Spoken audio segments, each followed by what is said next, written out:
while we clear the waiting room.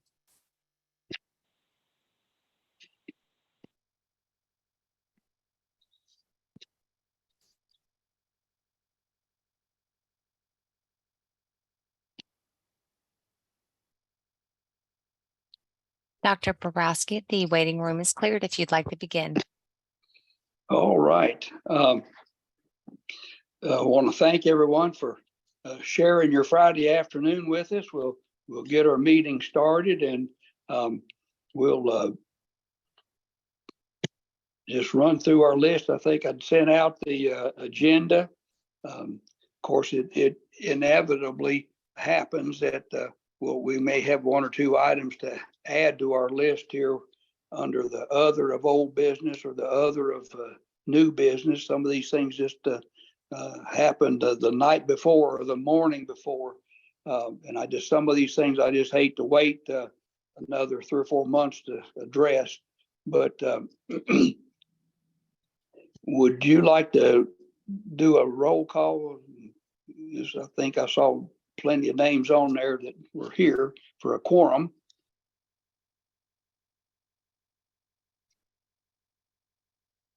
Yep. My apologies. Sorry about that. I was trying to get off mute as I was letting some people in.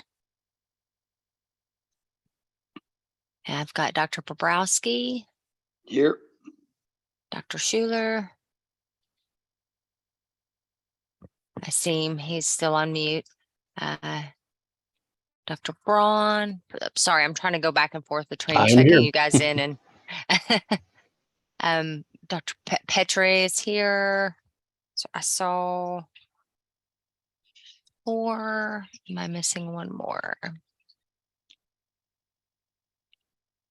I see 4 out of 5, Dr. Bobrowski, so you do have a quorum. Okay, thank you so much.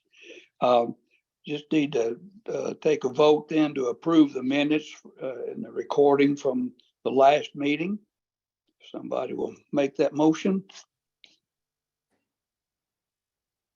Make a motion to approve the minutes from our previous meeting. Okay. Need a second?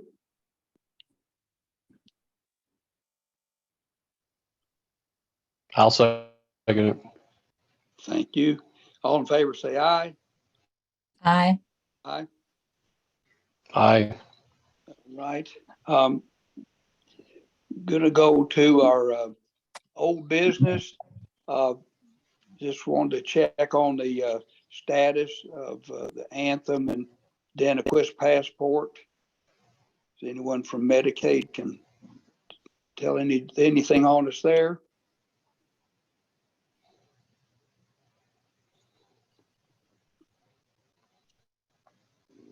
Hey, Dr. Bobrowski, this is Lisa Lee. Can you give me refresh my memory on what the issue is so that I can see if has been any progress? Well, I believe it was just their overall status of, I guess, continuing to be a MCO in the state, if I remember right. Okay. Yes. So that is still in litigation and nothing to update at this time. They are still a provider, but there is some litigation that's going on right now. Okay. And then I had a request to ask about, it seems like they're having some response time issues from Anthem, Danaquist, and Passport. And we're just got a few complaints about that, and just wanted to ask about. Don't have any particulars on it myself, other than just taking a long time to hear back from. I guess it's on prior authorizations. Well, they do have the contract does have outlined the prior authorization timelines that they are to be responded, the time frame for which they have to respond. So if they're exceeding those timelines, if we can get examples, so we can make sure that they are meeting their contractual obligations and hold them accountable. Okay. And I can, after this meeting, I can pull that specific section of their contract out and send that to Erin so she can send it out to the TAC. So you have documentation on what their response times are supposed to be. Okay.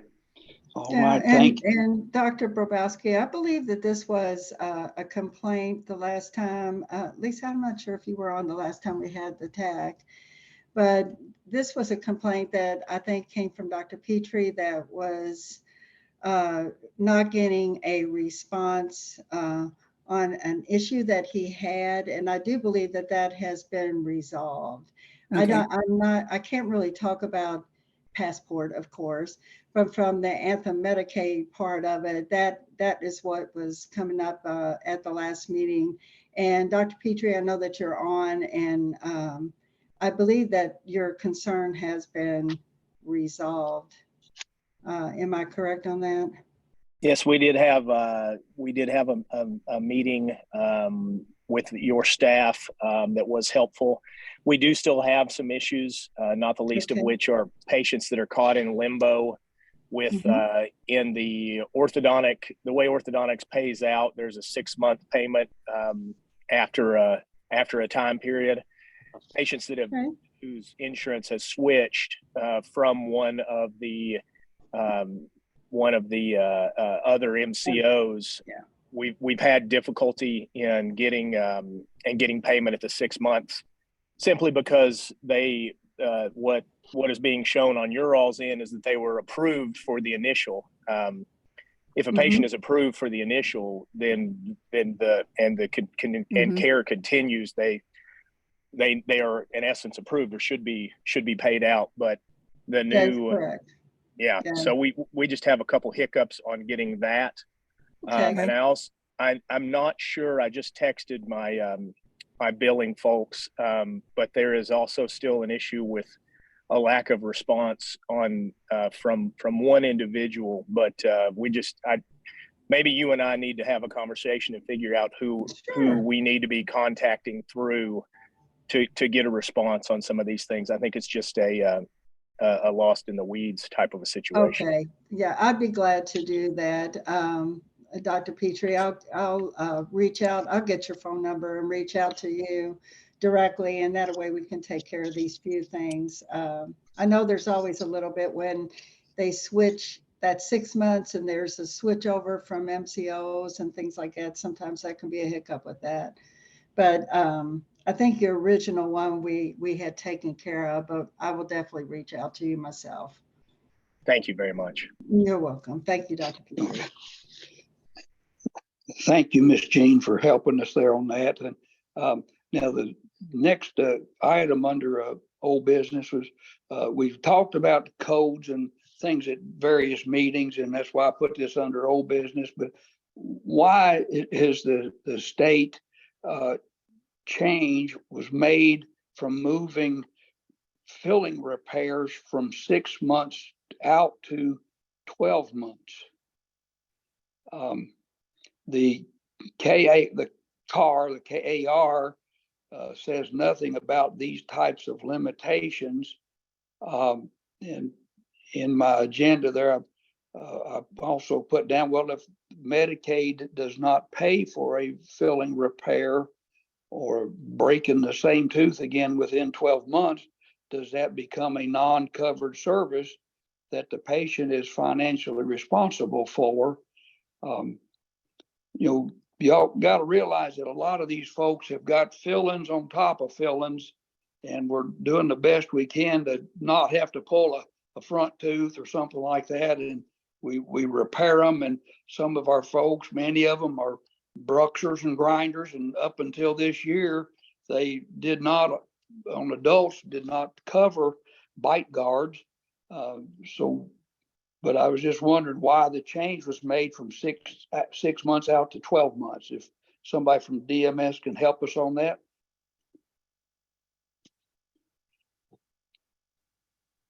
Hi, Dr. Browski. This is Kelly Kitchen.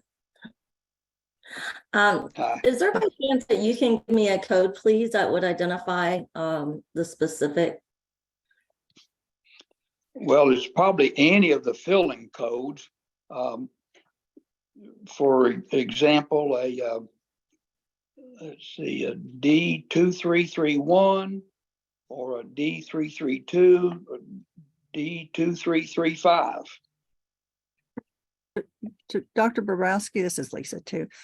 Did you all receive a communication stating that that change was being made, or was there just like a billing for that service, and then it said you received a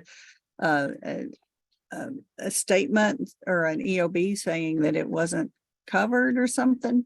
Trying to get to. Well, it on the state's website where all the fees are listed.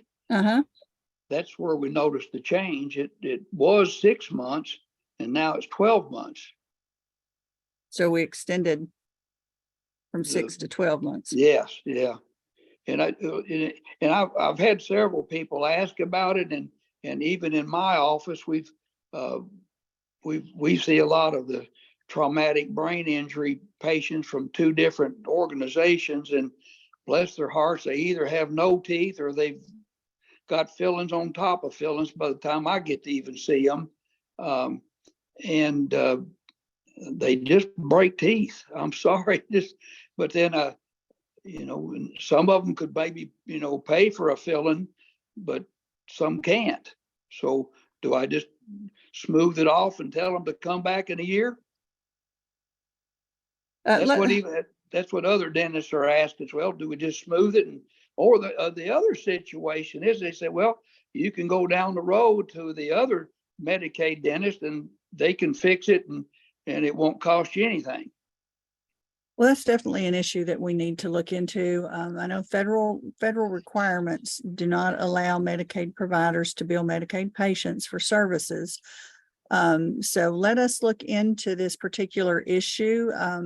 And I really, because if another dentist could repair it without cost, it doesn't kind of make sense. So let us go back and take a look at that policy. Now that Kelly's got the codes, we'll go back and take a look at that policy. Okay. And of course, I gave you the anterior codes, which, and sometimes it is a posterior code where they break the side of it. You might have done a filling on the front side of the tooth. Then they break the back side of the tooth, but it's the same tooth number and could be the same code. But because it lists it maybe as a 3-surface filling and you did the front side and then now they broke the back side off. And so, yeah, I appreciate if y'all can look at that and I'll make a note of that. Now, is there any other old business? I just wanted to comment. I did get a response back from my team, and Ms. O'Brien, the question on the 6 months is with Passport, not with Anthem. So I wanted to take that off your list on having the issues of not being able to get the continued care on patients that have switched to Passport. So all right, I'll cross that one off my list then. Thank you. I appreciate you letting me know. And this is Christy, Dr. Petrie with DentaQuest. We'll go ahead and reach out to you guys directly to kind of see what we can do to set up the remainder of those cases, like you said, with the remaining codes for the adjustments for whatever's left on treatment on those cases. Thank you. Yeah, it's a lot of those cases started with us, and their MCO has changed. So it's the full remaining 6 months. So it's our contracted fee. And we're finishing the case. We need to be compensated for that finish. Yeah, Thank no, you. absolutely. Of course. Okay, any other old business? If not, we'll move on to new business. One of the things we've been working on is the community health worker.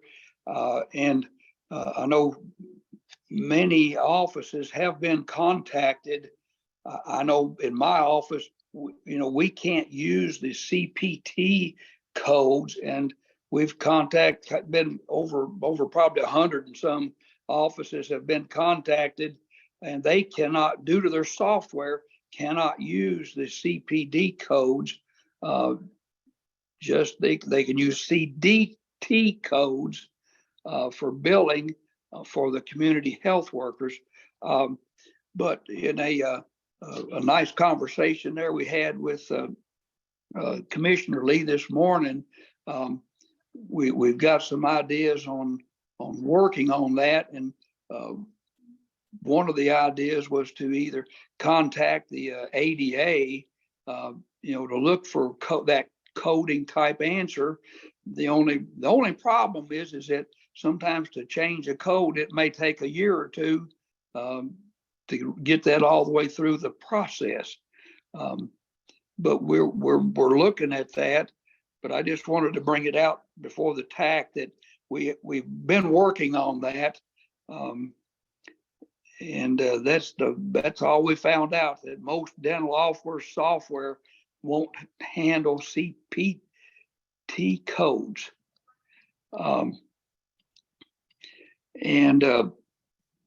Again, just wanted to bring up another item.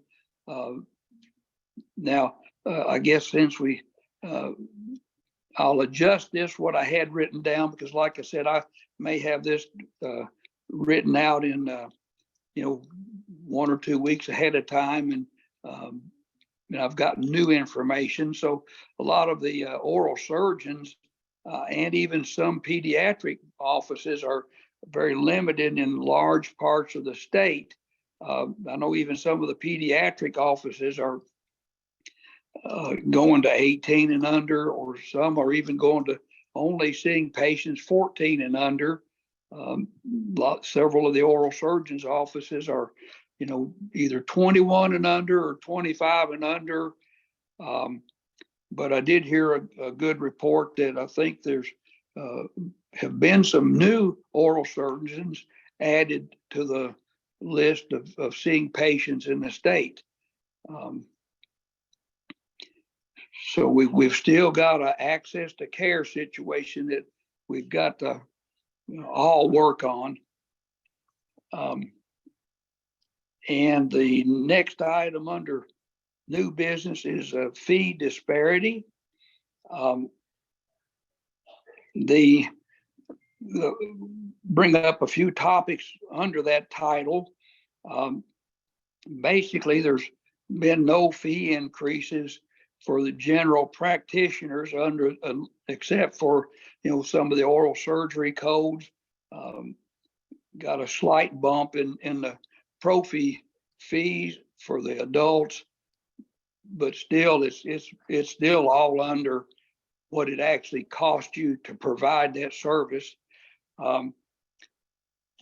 And the other situation that I'm hearing is that several more dentists are dropping out of Medicaid. Now, they may not report it to the MCO. They may not report it, Commissioner Lee, to your all's offices. They just stop seeing people. Now, within an hour of my office here, there's been 4 other offices that have dropped out of seeing Medicaid patients, or one of them had dropped to just seeing children only. So, my fear is just that when people drop out, for the remaining dentists that stay in, it really loads your work day down.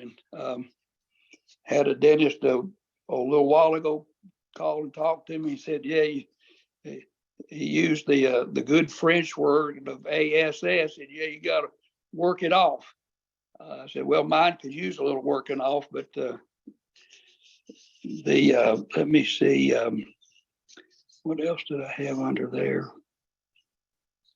Garth, I just want to reiterate that same point, and we're seeing it across all of our offices. From an orthodontic perspective, we discussed the last meeting that a provider was leaving the network, and he did. And as of now, from London to Pikeville, we're the only provider in East Kentucky. And for folks that aren't as familiar with Kentucky geography, that's quite a long distance, and we're covering all those patients, which has been a struggle.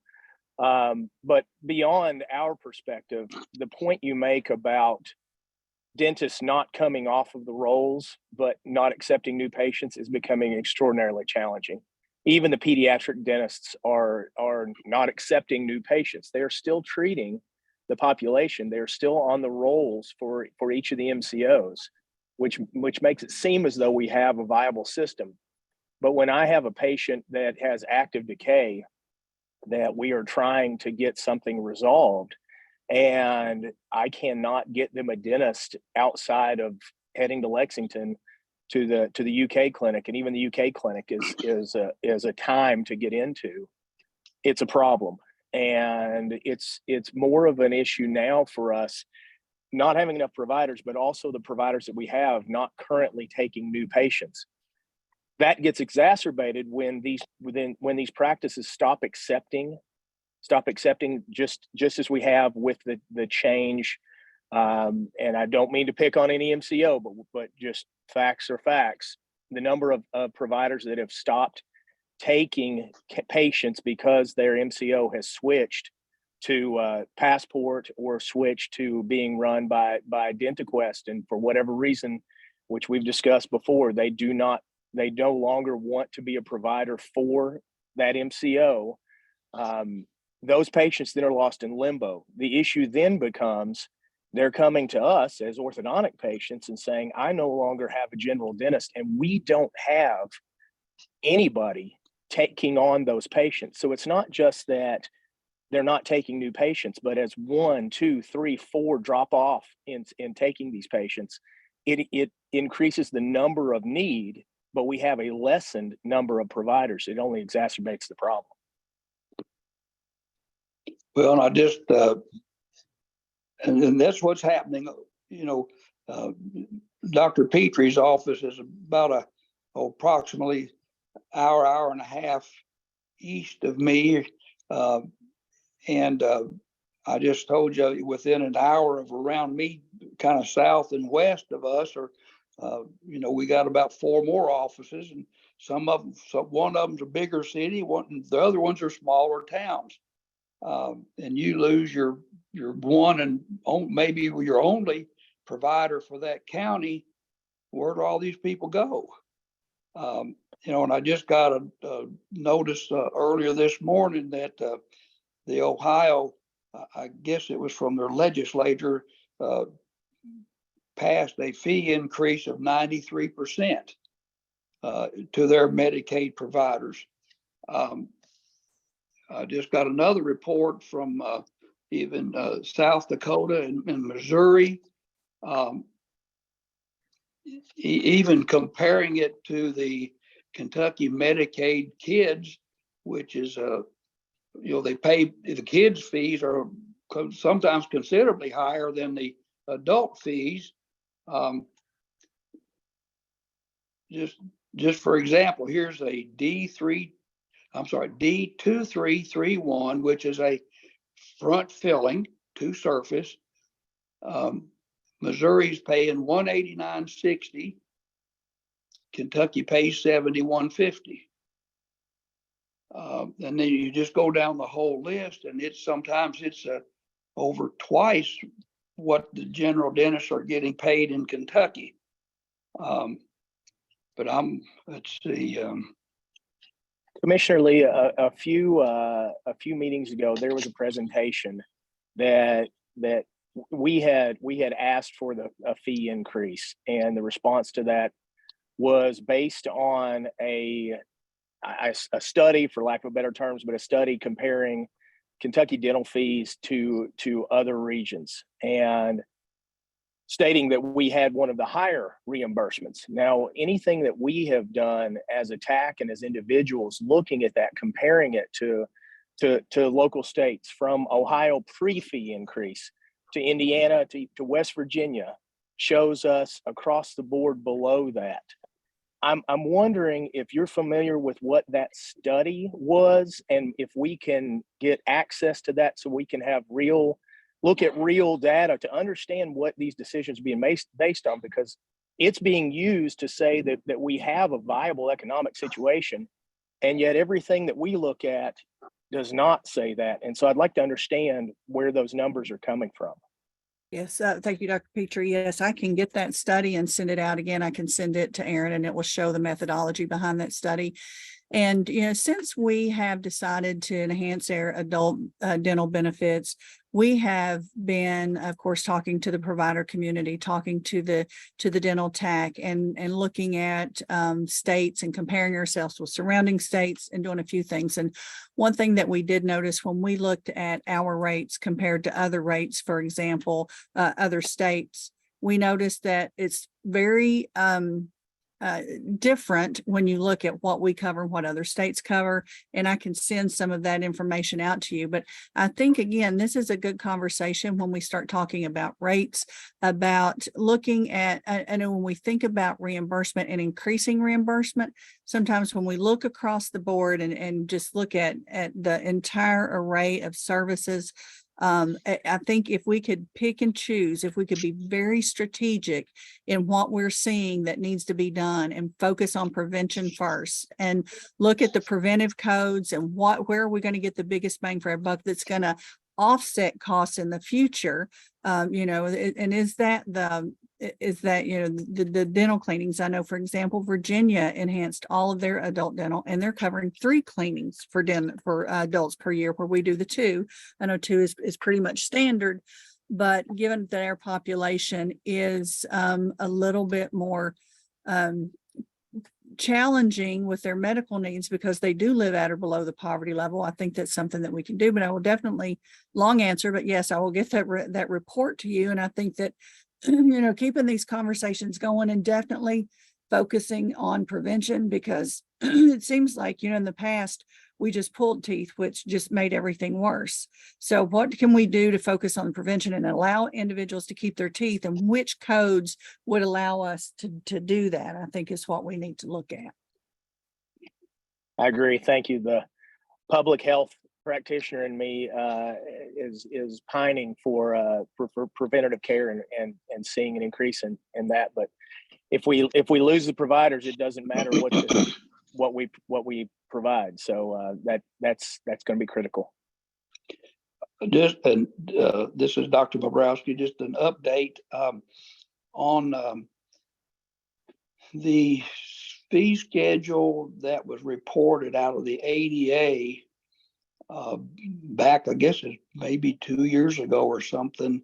When that came out, the Kentucky Dentists and the Kentucky Dental Association immediately contacted the ADA and said that's not correct information. And at the time they said, well, yeah, it is. Well, to my understanding, they just came out here in the last 2 to 3 months or so and said they agree the report that they did was flawed. So, and I guess I'll give the ADA an applause, because at least they admitted they had a problem and are fixing it. And that's all I've heard. I've not seen any data come out of them, but they just said that report actually was a flawed report. No idea on when that fix will show, because clearly, Garth, that flawed report is what is being used to make policy. Yeah, I haven't heard that, and I was going to bring up our new KDA executive director is Dr. Stephen Robertson, and he is a past Medicaid provider, so he is very well in the knowledge on this. And but he is in another meeting this last several days, so he apologized. He was not able to be on our TAC meeting today. He thought he might be able to, but he texted me right before lunch that I'm not going to make it. So, but we need to check with Dr. Steve there to see if he can find out the actual thing from the ADA. I did put the link in the chat to that report. And on that first page, it talks about child and adult dental services. The first page is for children. The second page is for adults. The second page shows Kentucky at about 68.3% of the private insurance reimbursement. And this is as a percentage of the private insurance reimbursement for services.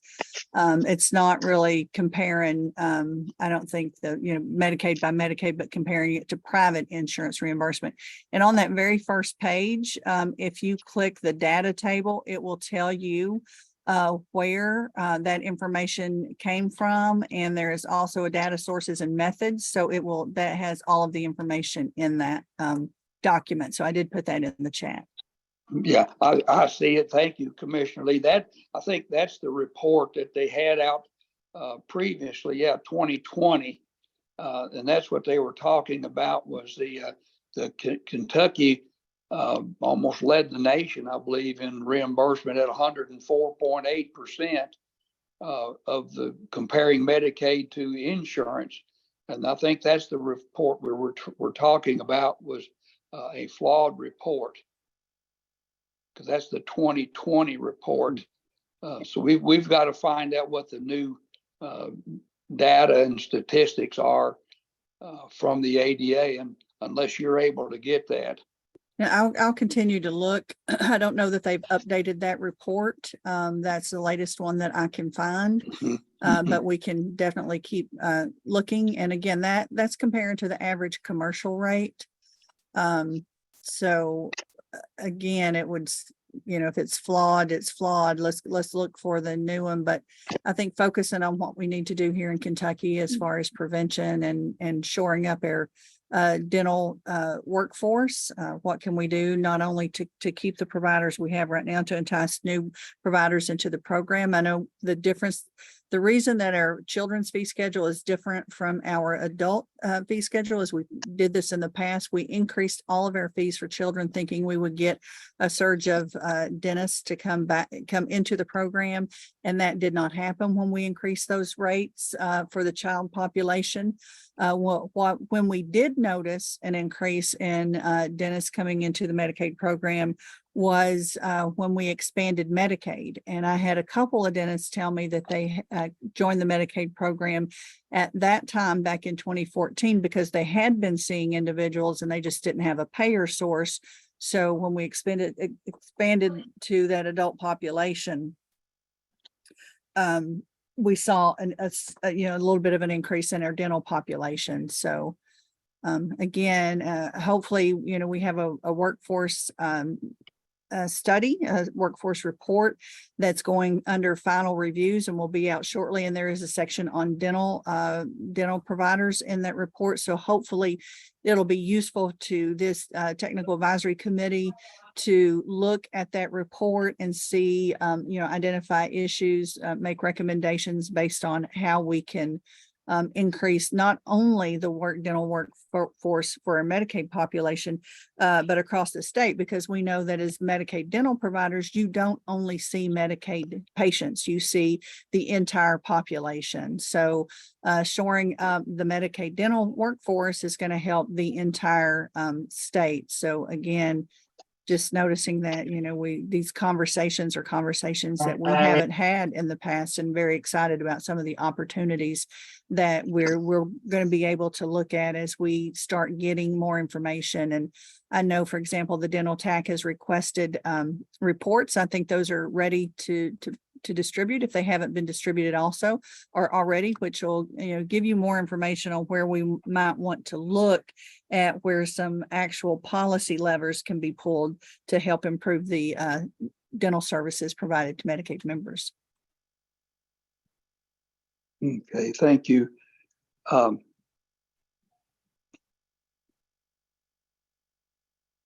And no, Commissioner, we have not received those reports. So thank you for the update on that. Look forward to seeing those.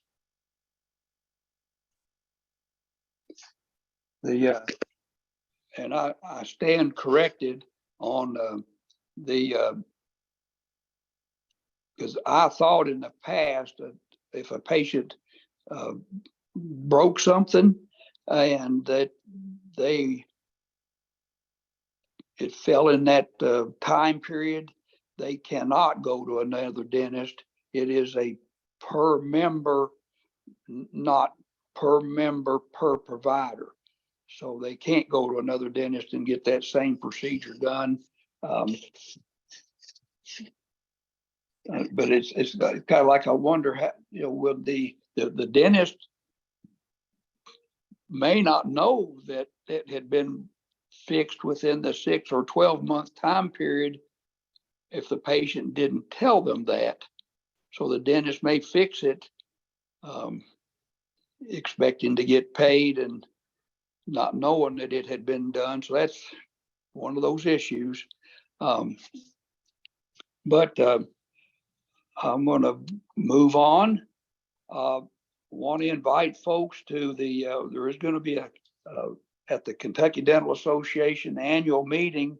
It's at the Galt House in Louisville on August 25th, 26th, and 27th. And we're going to have a Medicaid forum. And the topic is Kentucky Oral Health 49th, a roadmap to change. And basically, I'd kind of like for this to be a more of like even a brainstorming type session of ideas, either from individuals, from individual dentists, from the MCOs, anybody from the state. If you've got ideas on what can we do to move Kentucky from the 49th position of oral health, start moving us up that ladder. So that's what that forum is. And I want to thank Avisis is going to supply a luncheon for us. It's going to be a 2-hour course. And I want to thank Dr. Cottle and Avisis for providing that luncheon. And it starts at 11:30 Eastern time at the Galt House in Louisville. Let's see here.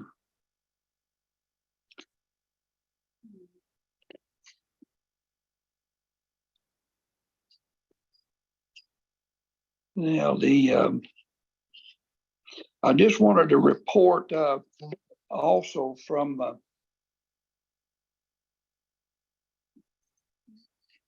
on telehealth, the communication platforms that are legally acceptable. And I know I from people we know or our children, grandchildren go to school with, or they have bumps and bruises and get hit in the mouth and stuff. And the first thing they do is take a picture of it and send it to you, or they call you on FaceTime. And technically these are not HIPAA compliant. And there's a partial list of compliant platforms when you're doing telehealth. And I'll just read what I've got here. And there's more out there, but WebEx Teams, Amazon Chime, Doxy.me, Skype for Business, MS Teams, UpDocs, VC, which is VSEE, Zoom for Healthcare, Google G Suite, and Hangouts Meet. So that's just a partial list of, for any of the dentists that are doing telehealth, that, to be, I guess, legally compliant with HIPAA, to be asking patients to get on those sites with you. Now on other, there's for years been a situation with the code DO140, which is a problem-focused code. Or a limited exam is another term for that code. In our regulations, which is 907 KAR 1:126, section 6, paragraph 2, number 1, it has a definition in there that this code can only be used for trauma or acute infection. And what I was asking about would the mechanism, I know there's in the process right now in the legislature of changing or from the E-reg to the regular reg. Would this be a good time to adjust the wording on that?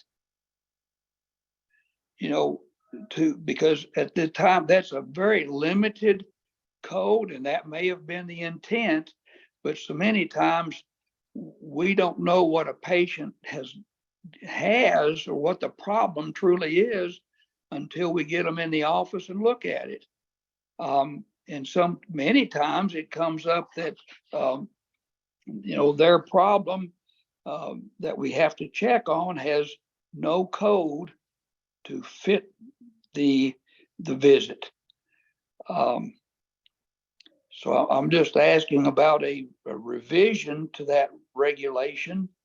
And Commissioner Lee, or if anybody else has any ideas on how to handle it, or does Medicaid not want to do anything? I just, that's been brought up numerous times in various meetings, and you know, I guess we never have really done anything about it, but I just thought I'd bring it up today.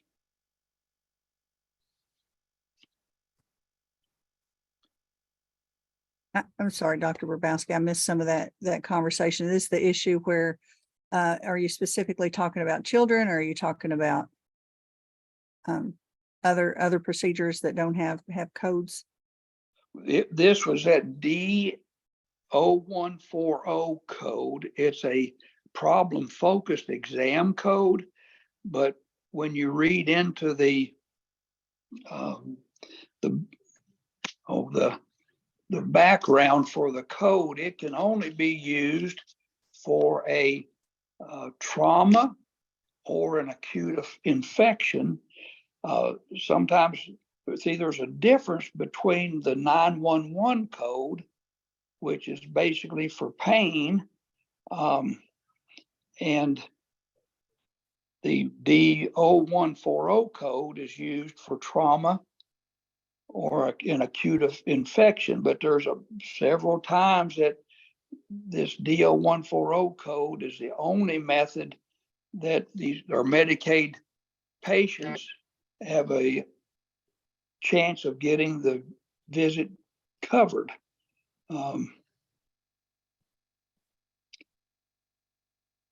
Hello, Dr. Bobrowski. I'm Jonathan Scott. I'm the reg coordinator for DMS. We have submitted a statement of consideration and an amendment to some of the regs that unfortunately our window to amend them via that method has closed.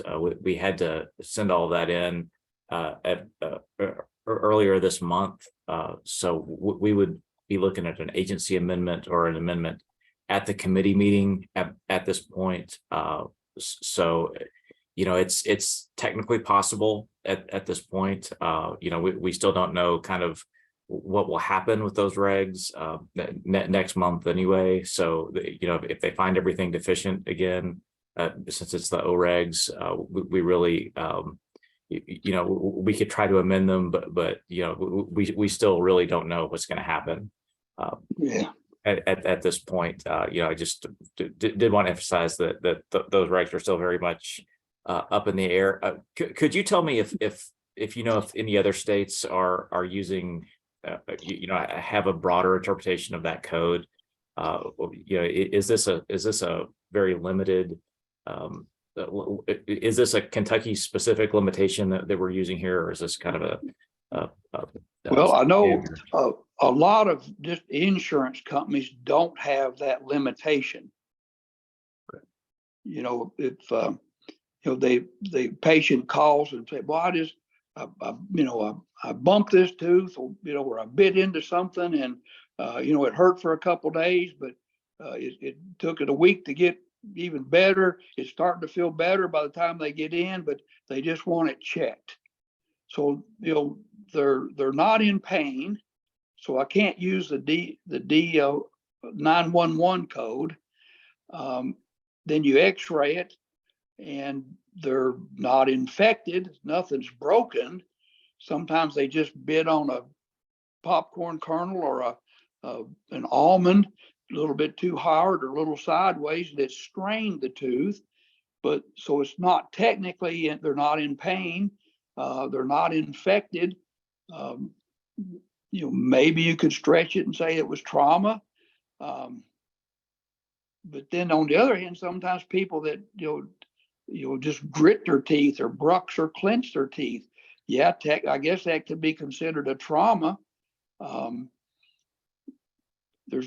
what I mean. There's different interpretations of the trauma and acute infection. I just know the most insurance companies don't have that stipulation of just a trauma or acute infection. And I haven't researched other states on that particular issue on their laws on it. Dr. Bobrowski? Yes. Yeah, this is Dr. Caudle.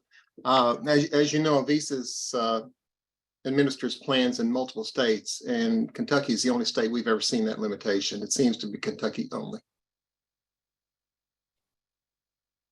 Okay, thank you, Dr. Caudle.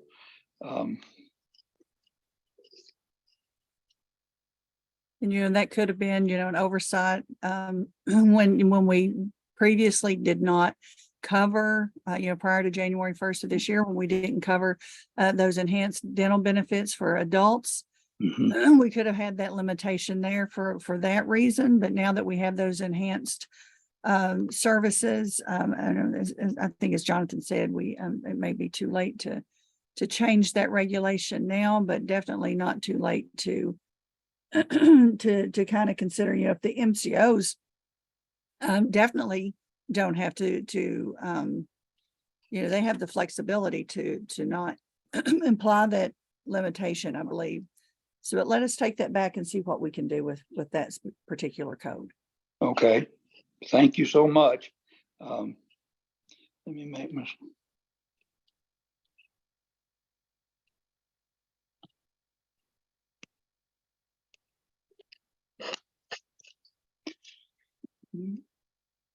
Okay, let's see.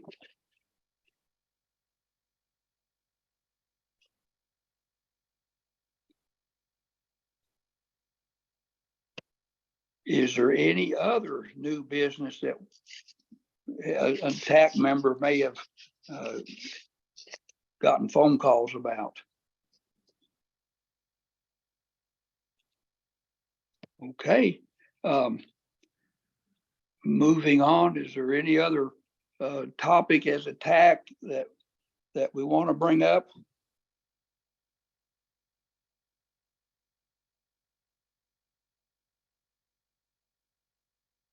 I don't think so, Garth. I think I'm still concerned and interested in finding out on the report from the ADA, because again, that's been used multiple times, and I think erroneously. And the question that I had for Commissioner Lee was, I wanted to get that and look at that and compare that, but you may have answered the question that it was a faulty study to begin with, but unfortunately it's the one that's out there and the one that is being used.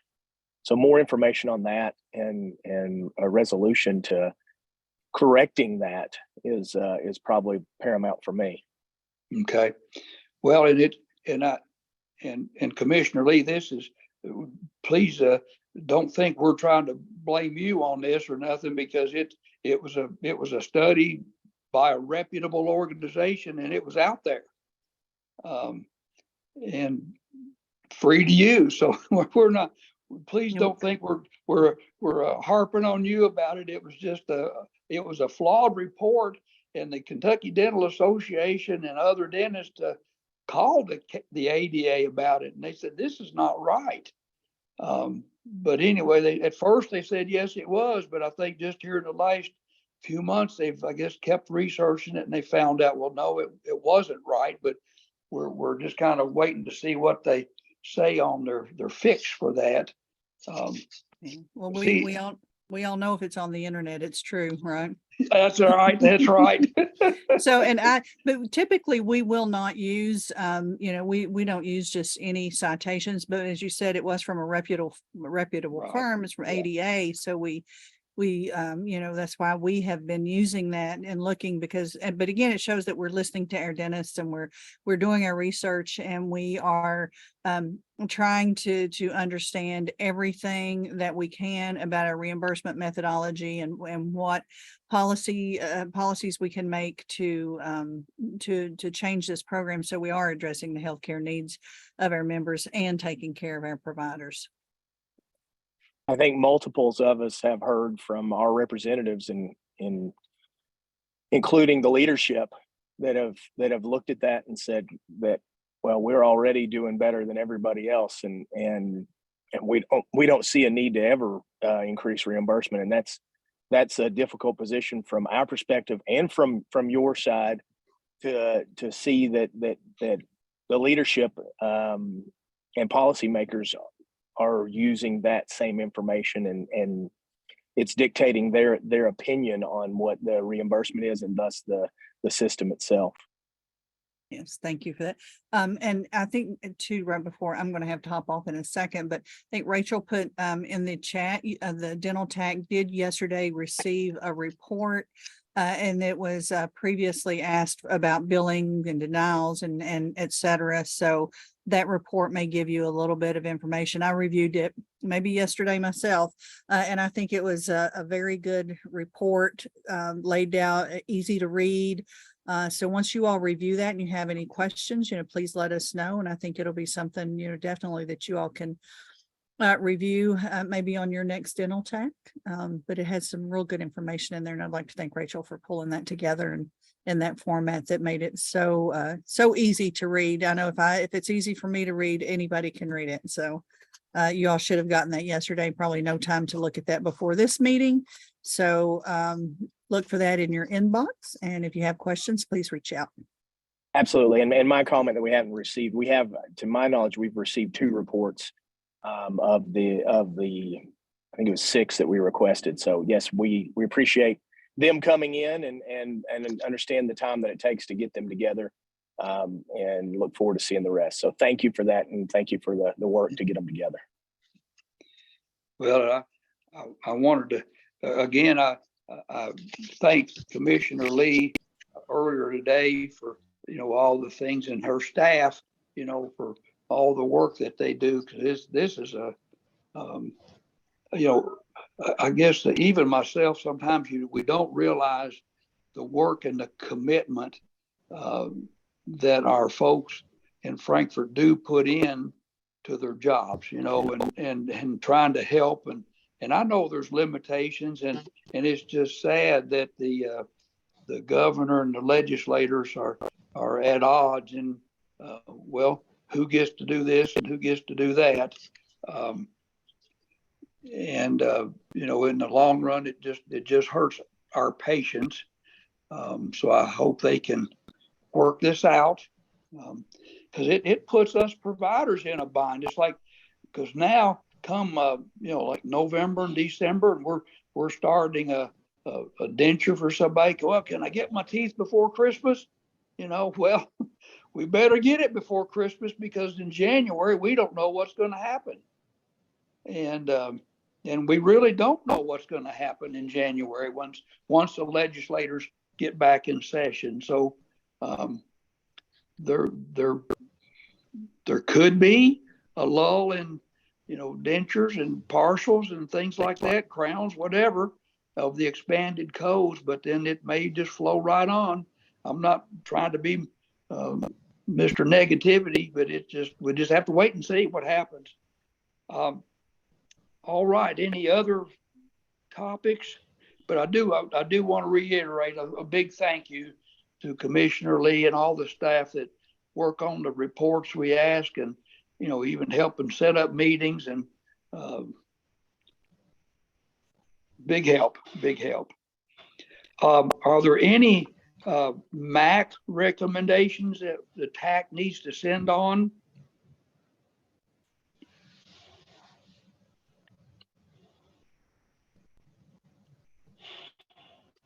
Hearing none, I'll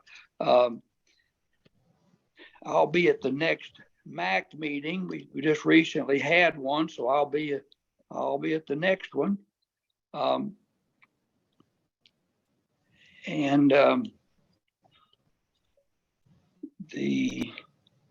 next TAC meeting will be November the 3rd from 2 to 4 p.m. Eastern time, and it'll be a Zoom meeting.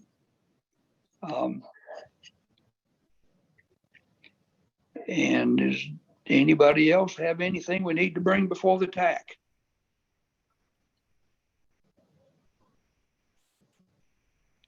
Hearing none, I'll just entertain a motion to adjourn. Make a motion to adjourn. Second. I'll second it. Thank you. All in favor, say aye. Aye. Aye. And have a great weekend. Thanks, everybody. Aye. Thank you, Garth. Thank you.